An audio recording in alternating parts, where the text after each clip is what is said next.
Bayangin deh, di suatu sore tahun 1962, hidup seorang perempuan, Katharine Graham, usia 45 tahun, itu kayaknya berakhir sudah. Kenapa tuh? Suaminya yang abusif dan punya masalah kejiwaan, dia bunuh diri.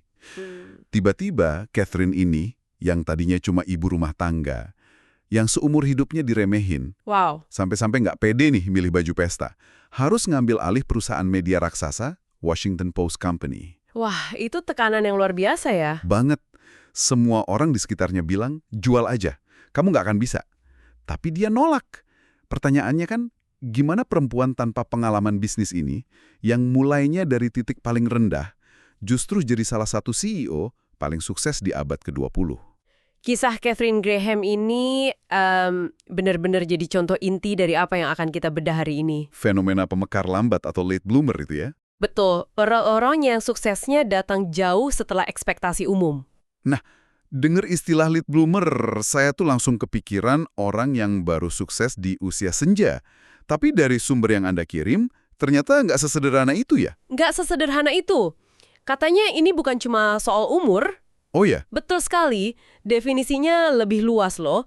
Pemekar lambat itu adalah seseorang yang berhasil ketika tidak ada yang menyangka mereka akan berhasil. Ini bisa kejadian di umur 25, 45, atau bahkan 70. Kuncinya itu di elemen kejutan dan, ya, melawan ekspektasi. Oke, ini jadi menarik. Jadi, dalam pembahasan kita kali ini, kita mau coba bongkar ya, sebenarnya ada polanya nggak sih di balik orang-orang yang mekarnya telat ini? Tentu. Apa sih yang mereka lalui? Apa pemicunya? Dan apa yang bisa kita pelajari dari cara mereka lihat dunia yang kayaknya beda banget? Dan ada satu kerangka yang sangat membantu dari studi di Northwestern University.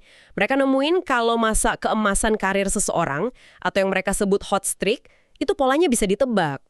Gimana tuh polanya? Hampir selalu diawali fase eksplorasi yang panjang, fase coba-coba, ngumpulin pengalaman tanpa tujuan yang jelas. Oke. Baru setelah itu mereka beralih ke fase eksploitasi, di mana mereka fokus penuh mengubah semua bahan yang udah dikumpulin itu jadi sebuah karya besar.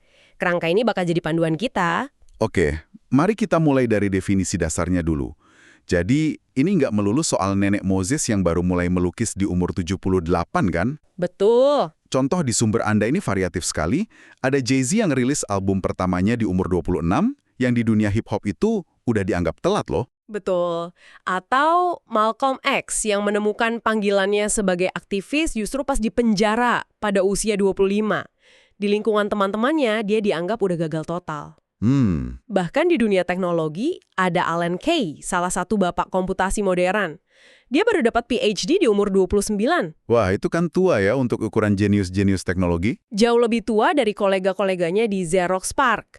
Kuncinya, tadi, relatif terhadap ekspektasi di bidangnya masing-masing sih. Dan jalan hidup mereka ini sama sekali nggak lurus ya. Terkesan berantakan malah. Berliku-liku. Saya baca soal John Paulson, yang nantinya jadi salah satu manajer investasi legendaris. Sebelum umur 40, hidupnya kayak nggak jelas. Pernah jadi konsultan, terus jualan kemeja di Amerika Selatan, sampai akhirnya bikin hedge fund kecil yang dianggap membosankan. Dia frustrasi nggak waktu itu? Frustrasi banget. Dia ngelihat teman-temannya udah jauh lebih sukses. Nah, inilah yang dari luar kelihatan seperti persiapan yang tidak efisien. Tapi sebenarnya itu adalah fase eksplorasi yang sangat kaya. Maksudnya gimana? Paulson mungkin nggak sadar, tapi saat itu dia lagi ngumpulin kepingan-kepingan puzzle dari berbagai industri. Dia belajar konsultasi, perdagangan internasional, pasar yang membosankan. Jadi dia nggak lagi nyiapin diri buat satu tujuan spesifik. Tepat, dia lagi nyiapin diri untuk sesuatu yang belum diketahui. Tunggu dulu, kalau orang kelamaan eksplorasi gitu, bukannya malah jadi nggak fokus dan nggak menghasilkan apa-apa? Di mana batasannya? Rasanya budaya kita sekarang ini kan nuntut spesialisasi sedini mungkin. Pertanyaan bagus sekali. Nah, disinilah letak kejeniusan para pemekar lambat. Studi Northwestern itu nunjukin adanya titik balik. Oke. Kelamaan eksplorasi memang bikin Anda jadi amatir abadi. Tapi kalau terlalu cepat eksploitasi, fokus pada satu hal aja, Anda jadi kaku, stagnan, dan nggak inovatif. Jadi harus seimbang ya? Dan para pemekar lambat ini adalah master dalam nemuin momen yang tepat untuk beralih. Dan pemicunya. Seringkali bukan sesuatu yang direncanakan. Maksudnya pemicu seperti apa? Bisa berupa krisis pribadi yang dahsyat, kayak yang dialami Katharine Graham. Oke. Tragedi itu maksa dia beralih ya? Betul. Dari fase eksplorasi sebagai pengamat, jadi fase eksploitasi sebagai pemimpin. Atau bisa juga sebuah peluang yang tiba-tiba muncul di depan mata, yang bikin semua pengalaman acak yang pernah mereka kumpulin tiba-tiba jadi relevan dan bermakna. Oke. Jadi ada fase kumpulin bahan yang panjang, lalu ada sebuah pemicu. Pemicu ini datangnya dari mana biasanya? Apa yang bikin semua kepingan puzzle itu akhirnya nyatu? Sumber Anda mengelompokkannya jadi 3 kondisi pemicu, orang yang tepat, tempat yang tepat, dan waktu yang tepat. Dan menariknya, ini seringkali bukan hal-hal yang mereka cari secara aktif. Kita bahas orang yang tepat dulu. Contoh Margaret Thatcher ini menarik banget.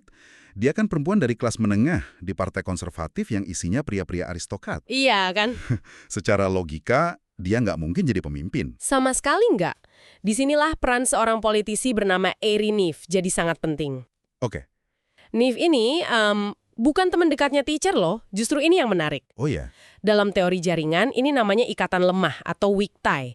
Posisinya itu unik banget. Dia ada di pinggiran berbagai faksi partai. Jadi dia nggak di tengah-tengah kubu manapun. Betul. Jadi dia bisa ngobrol sama semua kelompok tanpa dicap aneh-aneh. Dia bisa dengerin apa yang sebenarnya dibutuhin partai dan ngelihat kalau Thatcher, yang saat itu dianggap underdog, adalah jawaban yang tepat. Jadi bukan orang terdekatnya, tapi justru koneksi yang agak jauh yang bisa melihat gambaran besarnya ya? Karena mereka nggak bias. Persis. Hal yang sama terjadi pada Nenek Moses. Lukisannya ditemuin nggak sengaja di apotek sama kolektor seni Louis Caldor. Kolektor seni nemu lukisan di apotek. Aneh kan? Caldor ini bukan pemain besar di dunia seni New York. Dia seorang insinyur yang hobi ngoleksi seni. Justru karena dia orang pinggiran, dia punya kredibilitas yang beda dan tahu persis siapa yang harus dihubungin. Lagi-lagi, koneksi dari pinggiran, bukan dari pusat. Oke, itu soal orang. Terus gimana dengan tempat yang tepat? Apa maksudnya harus pindah kota gitu? Bisa jadi, kadang untuk ngubah diri, kita harus ngubah lingkungan. Contoh klasiknya Samuel Johnson. Si penulis kamus itu ya? Betul. Kalau dia tetap di lingkungan Oxford yang akademis dan kaku, mungkin dia cuma akan jadi dosen yang terlupakan. Tapi dengan pindah ke London yang kacau, komersial, dan kompetitif, dia dipaksa beradaptasi. Oke. Dia harus nulis untuk pembaca umum, bukan cuma untuk akademisi. Lingkungan baru itu maksa dia ngeluarin potensi yang beda. Luar biasa. Saya juga kepikiran contoh Julia Child.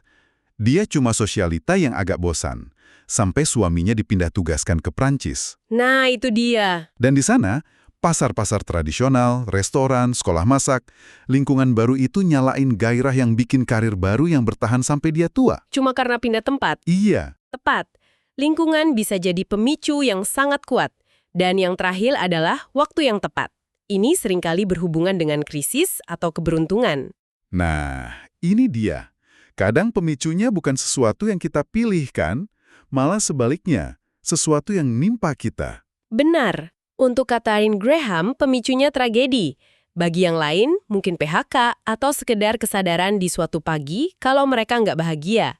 Ini sejalan dengan teori yang disebut Chaos Theory of Careers. Teori karir kekacauan? Intinya, karir itu nggak linear. Banyak kejadian acak dan tak terduga yang bisa ngubah segalanya. Pemekar lambat ini, sadar atau enggak, seringkali lebih nyaman dengan ketidakpastian itu. Berarti ada faktor untung-untungan juga dong di sini? Ada, tapi bukan keberuntungan buta. Kayak kata Louis Pasteur, kesempatan berpihak pada pikiran yang siap. Pikiran yang siap. Contoh terbaiknya adalah Ray Kroc. Puluhan tahun hidupnya dihabisin untuk pekerjaan yang kelihatannya biasa aja, jualan cangkir kertas dan mesin milkshake. Jadi dia nggak sadar kalau puluhan tahun jualan mixer itu sebenarnya lagi sekolah untuk jadi... Tepat sekali, lagi sekolah untuk jadi raja burger kan? Pekerjaan itu ngebawa dia ke ribuan dapur restoran di seluruh Amerika. Tanpa disengaja, dia jadi pakar efisiensi operasional layanan makanan. Dia tahu persis apa yang bikin restoran sukses atau gagal. Oke. Jadi, pas di usia 52 tahun, dia lihat sistem super efisien milik McDonald's bersaudara, dia nggak cuma lihat burger enak, dia langsung lihat potensi sebuah sistem global. Karena dia udah punya perpustakaan pengalaman di kepalanya. Betul. Semua tahun-tahun eksplorasi yang tampak tak bertujuan itu udah nyiapin dia untuk momen keberuntungan tersebut. Oke, faktor eksternal sudah jelas. Ada orang, tempat, dan waktu yang tepat. Tapi dari dalam diri mereka sendiri gimana? Pasti ada cara berpikir atau mentalitas yang beda kan? Pasti, ekonom David Galenson nemuin ada 2 tipe kreator. Pertama, seniman konseptual, kayak Picasso. Oke, Mereka punya ide besar yang jelas di kepala sejak awal, terus dieksekusi. Puncak karir mereka biasanya datang di usia muda. lalu tipe kedua? Tipe kedua adalah seniman eksperimental, kayak Cézanne. Mereka nggak punya tujuan akhir yang jelas. Visi mereka justru muncul dari proses coba-coba. Salah, perbaiki, ulang lagi. Dan puncaknya cenderung datang belakangan. Betul, di paruh kedua kehidupan. Dan Ray Kroc ini kalau pakai istilah itu, dia seniman eksperimental dunia bisnis ya. Tepat sekali. Dia kan nggak menciptakan burger cepat saji, tapi dia terus bereksperimen dengan model waralabanya sampai sempurna. Kesuksesannya itu hasil proses panjang, bukan satu ide berlian. Persis, ini juga terjadi pada arsitek Frank Lloyd Wright. Karirnya sempat meredup, tapi kemudian bangkit lagi secara spektakuler setelah usianya lewat 60 tahun. Gimana caranya? Caranya, dia ngambil lagi ide-ide lamanya, terus diuji dan dikembangin dalam konteks baru, dengan teknologi baru. Dia terus bereksperimen dengan karyanya sendiri. Jadi pola pikirnya fokus pada proses ya, bukan cuma hasil akhir. Dan mereka nggak takut gagal, karena setiap kegagalan itu data baru untuk eksperimen selanjutnya. Tapi kan ada anggapan umum ya, kalau makin tua, kita tuh makin, ya maaf, lemot. Haha, iya itu kan yang sering kita dengar. Ada tekanan budaya yang luar biasa loh buat sukses cepat, daftar 30 under 30 di mana-mana.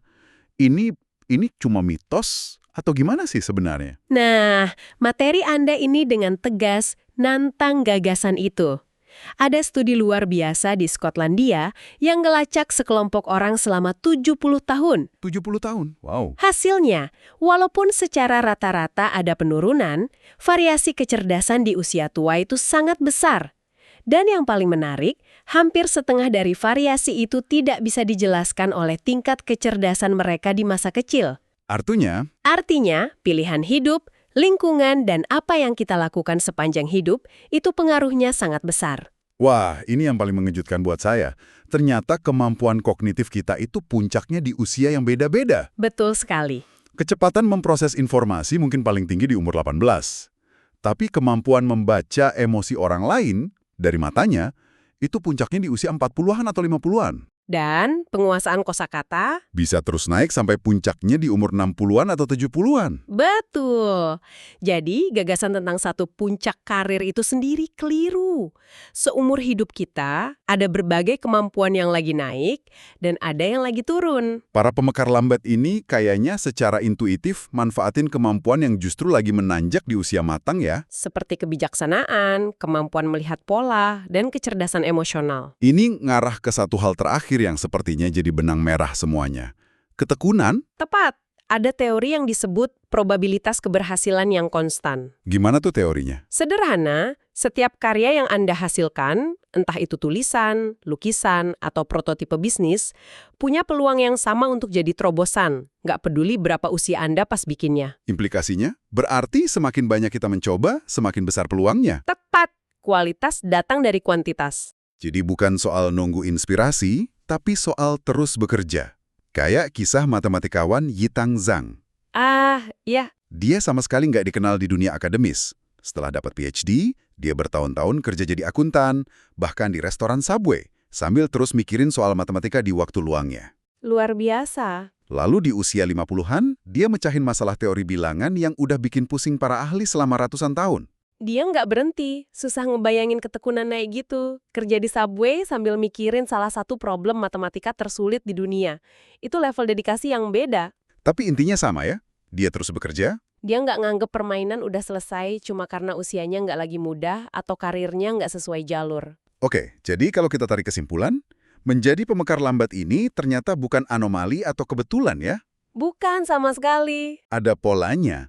Ada jalur karir yang kelihatannya berantakan, tapi sebenarnya fase eksplorasi yang kaya. Lalu ada pemicu, entah itu dari jaringan yang tepat, perubahan lingkungan, atau momen krisis dan keberuntungan yang sebenarnya udah disiapin bertahun-tahun. Dan semua itu ditopang oleh pola pikir dari dalam, mentalitas yang eksperimental, yang nggak takut mencoba dan gagal. Serta kesadaran. Betul, kesadaran, baik sadar maupun enggak, bahwa potensi kita itu nggak dibatasi oleh angka di kalender. Mereka terus berkarya, terus mencoba, nggak pernah berhenti. Kisah-kisah ini kalau dipikir-pikir bukan cuma soal orang-orang hebat yang hidupnya kayak di film. Ini soal pola yang mungkin bisa Anda kenali dalam hidup Anda sendiri atau orang di sekitar Anda. Benar. Ditutup dengan sebuah ide yang sangat kuat dari perumpamaan talenta dan konsep Yunani kuno, arete. Arete? Arete itu artinya keunggulan atau kebajikan dalam mencapai potensi penuh diri Anda. Perumpamaan itu mengajarin kalau dosa terbesar bukanlah kegagalan, tapi tidak melakukan apapun dengan talenta atau anugerah yang udah dikasih ke kita. Sekecil apapun itu, menguburnya dalam-dalam karena takut atau ngerasa udah telat. Jadi, mungkin pemikiran penutup buat Anda renungkan adalah ini. Mungkin pertanyaan yang paling penting itu bukan, apa ya bakat terpendam saya yang belum ketemu? Tapi lebih ke, Bakat apa yang udah jelas ada di depan mata saya sekarang, yang mungkin belum saya kembangkan dan gunakan sepenuhnya?